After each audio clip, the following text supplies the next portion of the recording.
अब बच्चे आ जाओ थर्ड पॉइंट में। Third point is continuous set. Continuous set है तो कंटिन्यूस सेट को हम इन डिटेल मतलब अलग से पढ़ेंगे। कंटिन्यूस सेट में कुछ इंपॉर्टेंट सेट्स हैं उसको हम देखेंगे। कंटिन्यूस सेट में हम लोग क्या करते हैं, इसको रिप्रेजेंट करते हैं एक तो ऐसे लार्ज ब्रैकेट से और दूसरा ऐसे स्मॉल ब्रैकेट से और तीसरा लार्ज और स्मॉल के कॉम्बिनेशन से भी रिप्रेजेंट करते हैं। ठीक है, तो देखते हैं इसको। इसमें क्या बोल रहा है कंटिन्यूस सेट में, it is represented by large bracket, close bracket and this small bracket, open bracket. ठीक है, अब इसका मतलब क्या है वो तुम ऐसे देखो, क्लोज्ड इंटरवल। इंटरवल किसे बोलते हैं? इंटरवल एक्चुअली जो होता है, इंटरवल वर्ड का मतलब क्या होता है, सबसेट ऑफ रियल नंबर। फिर तुम बोलोगे कि सबसेट किसे बोलते हैं, तो सबसेट हम पढ़ेंगे सेट थ्योरी में, बट अभी टाइम बीइंग इंटरवल और सेट इसको तुम एक ही मानो। सेट जब हम पढ़ेंगे तो उसमें सबसेट को डिटेल से पढ़ेंगे। तो तुम क्लोज इंटरवल बोलो या क्लोज सेट बोलो, एक ही बात है। जैसे हमने क्या किया, यहाँ पे ध्यान से देखो, हमने ये दो लार्ज ब्रैकेट बनाया। इसमें क्या लिखा, एक तो स्मॉल ए लिखा, कॉमा दिया, फिर एक स्मॉल बी लिखा। इसका ये नहीं मतलब है कि इसमें दो एलिमेंट है, small a and small b, ये नहीं मतलब है। इसका क्या मतलब है, इस रिप्रेजेंटेशन का क्या मतलब है, वो तुम ऐसे देखो।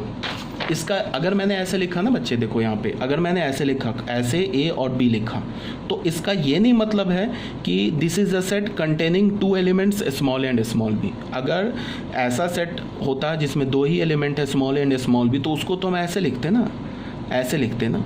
फिर ये एक सेट हो जाता जिसमें दो एलिमेंट है, small a and small b, but हमने कर्ली ब्रैकेट की जगह क्या लिखा, ऐसे लार्ज ब्रैकेट। इसका क्या मतलब है वो मैं लिख रहा हूँ। ऐसे मैंने लिखा small a comma small b, इसको हम क्या रीड करेंगे, इसका मतलब है the set of all x such that x belongs to real number, ठीक है, and x is greater than equal to a but less than equal to b, और यहाँ पे हमने मान रखा है where a is less than b, a जो है b से छोटा है। तो इसको लिखने का क्या मतलब है, ये किस फॉर्म में मैंने लिखा है, रोस्टर फॉर्म में। क्या मैंने बोला कि the set of all x such that x belongs to real number and x is greater than equal to small a and less than equal to small b। तो ये कंटिन्यूस सेट है। Continuous set क्यों है वो समझ जाओ तुम ऐसे। जैसे मैंने एक रियल नंबर लाइन पता है, ऐसे हम लोग बनाते हैं, this is minus infinity, here is plus infinity. यहाँ पे हमने स्मॉल ए बोला, यहाँ पे हमने स्मॉल बी बोला। अब क्या है कि स्मॉल ए कोई एक रियल नंबर होगा, स्मॉल बी कोई एक रियल नंबर होगा, ठीक है। से मान लो कि इसको स्मॉल ए को हमने मान लो बोल दिया -1 और से स्मॉल बी को हमने बोल दिया मान लो 9 बोल दिया, ठीक है। तो अब क्या मतलब है, इसका क्या मतलब है कि ये इस सेट में कौन कौन से एलिमेंट्स हैं, सबसे पहले -1 भी है, 9 भी है, और -1 और 9 के बीच के जितने एलिमेंट्स हैं वो भी हैं। तो हम क्या बोलेंगे, set of all x such that x is real number and x is greater than equal to -1 and less than equal to 9। तो इसको हम ग्राफिकली कैसे रिप्रेजेंट करेंगे, इस सेट को ऐसे दो डॉट लगा दिया। फिर ये जो a है ये इंक्लूडेड है, ये भी इस सेट का एलिमेंट है, स्मॉल a जो है ये भी सेट का एलिमेंट है। तो इसमें हमने ऐसे करके इसको फिल्ड सर्कल बना दिया। यहाँ पे बच्चे देखो ऐसे फिल्ड सर्कल बना दिया। उसके बाद हमने क्या किया, इस दोनों फिल्ड सर्कल को एक स्ट्रेट लाइन से ज्वाइन कर दिया। ऐसे भी छोड़ सकते हो, किसी बुक में देखोगे ऐसे करके इसे हैश टाइप का बना देते हैं, तो ये भी सेम बात लिखी हुई है, ठीक है। तो इसका क्या मतलब हुआ, ये जो रिप्रेजेंटेशन लिखा हुआ है इसका क्या मतलब हुआ, the set of all x such that x is the set of all x such that x lies between a and b including a including b, ठीक है, बहुत बोल दिया। तो ये बात यहाँ लिखी हुई है, देख लो यही बात यहाँ पे, where a b belongs to R read as all numbers between a and b are present and also a and b are present, ठीक है। अब एग्जाम्पल ले लिया 2 to 5। जैसे अगर मैंने ऐसे लिखा, सबसे पहले मैंने ऐसे लिखा 2 to 5, मैंने बोला ये क्या लिखा हुआ है, तो तुम ऐसा नहीं बोलोगे कि it is a set containing 2 elements 2 and 5, ये गलत हो जाएगा, ऐसे नहीं बोल सकते हो। तुम बोलोगे क्या, it is a set, it is a continuous set. अब इस सेट में क्या कौन कौन से एलिमेंट्स हैं, all real numbers between 2 and 5 including 2 including 5। तो इसको अगर मुझे रोस्टर फॉर्म में लिखना हो, सॉरी सेट बिल्डर फॉर्म में लिखना हो, तो हम कैसे लिखेंगे, the set of all x such that, सबसे पहले तो एक्स रियल नंबर होगा, इंटीजर नहीं होगा, रैशनल नहीं होगा, रियल होगा, एंड x जो होगा is greater than equal to 2 but less than equal to 5। ये बात लिखा हुआ और ये बात लिखा एक ही बात है, ठीक है ना। ये थोड़ा शॉर्ट फॉर्म में लिखा हुआ है, इसका ये एक्सपेंडेड फॉर्म है, ठीक है। मतलब यह बोल दो ये सेट बिल्डर फॉर्म में लिखा हुआ है और ये इंटरवल में लिखा हुआ है। अब अगर इसको हम ग्राफिकली लिखेंगे तो कैसे बनाएंगे, एक हमने रियल नंबर लाइन बना लिया, ये माइनस इन्फिनिटी होता है, ये प्लस इन्फिनिटी होता है, पहली बात।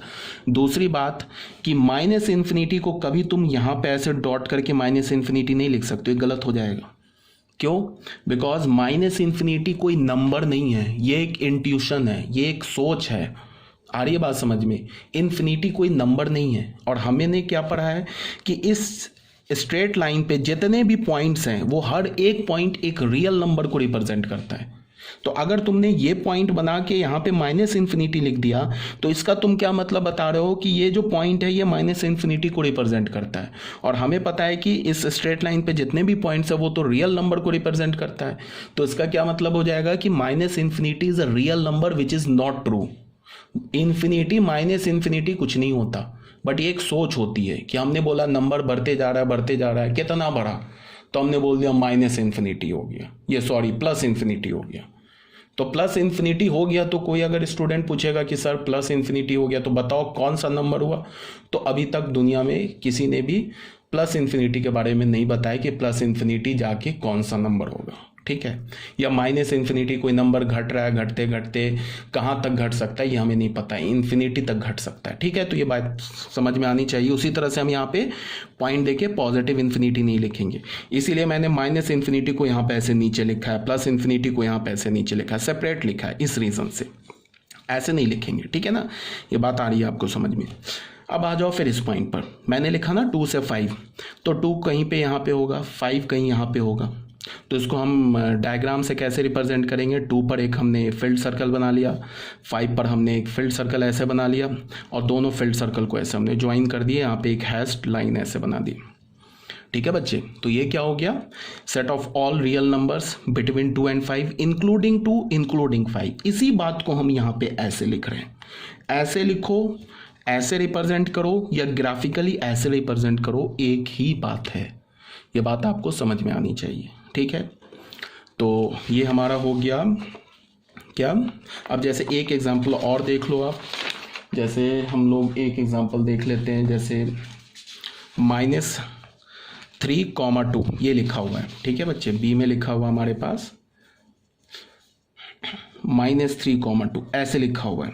तो इसका क्या मतलब है, फिर अगेन सेम बात, same story, set of all real number lies between -3 and 2 including -3 including 2 ये लिखा हुआ है। अगर मुझे सेट बिल्डर फॉर्म में लिखना है तो मैं कैसे लिखूंगा, the set of all x such that x belongs to R. पहले तो लिख दिया R and x real number भी होना चाहिए एंड एक्स जो होगा वो -3 से बड़ा लेस देन इक्वल टू 2 होना चाहिए, ऐसा होना चाहिए। ग्राफिकली देखेंगे तो दिस इज -3, दिस इज 2, -3 पर ऐसे हमने क्लोज बना लिया, 2 पर हमने ऐसे क्लोज बना लिया, एक स्ट्रेट लाइन से ज्वाइन करके इसको हैश्ड बना लिया, ठीक है बच्चे। यहाँ तक ये क्लियर हो गया होगा। तो ये था हमारा क्लोज्ड इंटरवल। आप लोगों को मैंने पीडीएफ ऑलरेडी दे रखा है, तो पीडीएफ को पढ़ो, पहली बात। दूसरी बात क्या कि सबसे पहले करना क्या है, इंपॉर्टेंट क्या है, सुन लो। स्टडी जो है 11th और 12th की बच्चे, ये बिल्कुल डिफरेंट है 9-10 से। 9-10 में आप जैसे पढ़ते हो या अभी तक जैसे पढ़ रहे थे अपने होल लाइफ, तो वो और अब वो सारे जो तुमने जैसे कॉन्सेप्ट, जिस कॉन्सेप्ट से तुमने पढ़ा है ना 8th 9th 10th 6th 7th, वो अब यहाँ नहीं बच्चे चलेगा। यहाँ पे अब करना क्या है, थोड़ी हमें एक तो मेंटल प्रेशर थोड़ा तुम्हें मतलब बियर करना पड़ेगा, इस पहली बात। दूसरी बात क्या है कि अब हमें सीखना है, अंडरस्टैंडिंग करना है, क्रैमिंग नहीं करना है हमें। नोट्स पहले हम लोग क्या करते थे कि नोट्स बनाते थे, बहुत अच्छा नोट्स बनाया, ब्लू पेन भी यूज़ कर लिया, रेड ब्लैक सब यूज़ कर लिया, उस पर खूब अच्छी से उस पर उसकी हेडिंग डाली, चैप्टर नंबर डाला, ये किया, फिर उसको हमने हैंड राइटिंग बना के लिखा, खूब बढ़िया नोट्स बना लिया। तो अब मैं ये नहीं बोल रहा हूँ कि नोट्स मत बनाओ, बट नोट्स के रिप्रेजेंटेशन जो तुम लोग करते थे, नोट्स को बढ़िया बनाने के लिए जो तुम लोग उसको ये करते थे, उससे बेटर क्या है कि अंडरस्टैंडिंग करो। मैक्सिमम देखो कि तुम्हारे दिमाग में कितनी बात जा रही है, नोटबुक में क्या लिखा है उससे कोई मैटर नहीं है। तुम कितना भी बढ़िया नोटबुक बना लो, वो अगर तुम किसी कबाड़ी वाले को बेचोगे तो वो 10 रुपये किलो ही लेगा, ठीक है ना। लेकिन जो तुम्हारे दिमाग में एक डेटा चला जाएगा ना, वो 10 रुपये का नहीं होगा, वो 10 लाख करोड़ का होगा। उसका कोई वैल्यू नहीं है, वो प्राइसलेस है। तो देखो कि तुम कितना अंडरस्टैंडिंग कर रहे हो, ये मत देखो कि मेरी नोटबुक कितनी अच्छी बन रही है। देखो नोटबुक मैं बोल रहा हूँ सिस्टमैटिक वे में बनाओ। टीचर्स का नोटबुक अलग हो, जैसे ये जो मैं पीडीएफ भेज रहा हूँ, इस पीडीएफ को तुम एक सेपरेट नोटबुक में लिखो। फिर जो एनसीईआरटी जो हमारा टेक्स्ट बुक है, उस टेक्स्ट बुक के जितने भी क्वेश्चंस हैं उस सारे क्वेश्चन के लिए तुम एक सेपरेट नोटबुक रखो। फिर एक तीसरा नोटबुक बनाओ जिसमें तुम प्रैक्टिस करोगे, ठीक है। बट इसको सिस्टमैटिक वे में हम लेके अरेंज वे में लेके चलना है, ठीक है। बट उस पर बहुत ज़्यादा हमें ये नहीं करना है। जैसे अब तुमको मैं बोल रहा हूँ एनसीईआरटी का नोटबुक बनाओ, तो तुम्हें करना क्या है, जैसे देखो कुछ बच्चे क्या करेंगे एनसीईआरटी के नोटबुक में कि वो पहले क्वेश्चन लिखेंगे रेड पेन से, उसके बाद नीचे सॉल्यूशन लिखेंगे। तो अब यहाँ पे जो स्मार्ट स्टूडेंट होगा वो सोचेगा कि मैं क्वेश्चन क्यों लिखूँ, क्वेश्चन तो ऑलरेडी एनसीईआरटी में लिखा हुआ है, तो वो क्वेश्चन नहीं लिखेगा। जितना टाइम वो क्वेश्चन लिखने में उस एक्सपेंड करेगा, उस टाइम में वो क्वेश्चन को 2 बार पढ़ के अच्छे से समझ लेगा, या जो सॉल्यूशन करेगा उसी सॉल्यूशन को 2 बार करेगा तो उसे अच्छे से याद हो जाएगा। मतलब ये है कि इन सब चीज़ों को भी अब आपको ध्यान में रखना है। मतलब ये क्लास जो 11th है ये थोड़ा 9-10 से डिफरेंट है। मैं डरा नहीं रहा हूँ तुम लोगों को, बट तुम्हें बता रहा हूँ कि थोड़ा तुम्हें स्मार्ट बनना पड़ेगा। मतलब कंस्ट्रक्टिव स्टडी करना, स्मार्ट स्टडी करना होगा, ठीक है। जो काम बेफिजूल होता है, जिसमें हमें लगता है कि बच्चे पढ़ रहे होते बट एक्चुअली में नहीं पढ़ रहे होते, वो सब काम हमें छोड़ना होगा। एनसीईआरटी की नोटबुक बनानी है। हमारा मेन मोटो क्या है, हमारा मेन मोटो है कि कितना हम अंडरस्टैंडिंग कर पाए। चैप्टर नंबर लिखा, एक्सरसाइज लिखा 3.1 लिखा, क्वेश्चन नंबर 1 हमने एनसीईआरटी से रीड किया, पीडीएफ भी है तुम्हारे पास है नेट के थ्रू, या बुक भी है, रीड किया, नीचे लिखा सॉल्यूशन 1, उसको सॉल्व कर लिया, ठीक है। आई होप आपको समझ में आ रहा है कि होगा कि मैं क्या आपसे कम्युनिकेट करना चाह रहा हूँ, क्या बोलना चाह रहा हूँ, ठीक है।